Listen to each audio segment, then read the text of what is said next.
Sasa? Poa sana. Uko poa?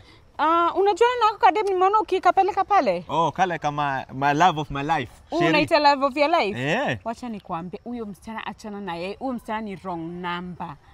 Si tushafanya hata mipango tunataka kuoana sasa. Mipango gani? Wacha nikwambie achana na yeye kabisa. Nisikize nikwambie. Unaona huyo msichana ana drop yangu hapa kila Sunday jioni na magari kubwa kubwa, na hata unajua magari kubwa kubwa ni za nani?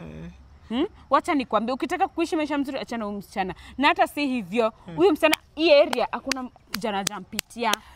Kila kijana kwa hii area amempitia. Na nisikize mimi nakwambia, mimi niko hapa, mimi naonanga vitu zote. Mimi bedhi nakaa hapa na nikiwa hapa naonanga kila kitu inaendelea kwa hii area. Hakuna kitu yenye sijui. So nisikize nikikwambia. Hata afadhali kale kingine kenye kalikuwa kanavaa madress refu limaika leka. Unakumbuka mwenye ulileta kwako? Huyo afadhali huyo kana huyo at least ni wa kanisa, simuonangi na msichana na kijana yote. But huyo atakupea hadi magonjwa. Kuna je ukufe mapema. Unasikia? Huyo mdrop kabisa. Otherwise mimi sina mimi kusema tu. Mimi nasema mimi siziona mtu anapotea alafu tu ni nyamaze. Anyway nilikuwa tunaongea. Nakwambia tu kweli. Ni sawa tu basi, acha nienda nikafikiria hiyo story. Sawa.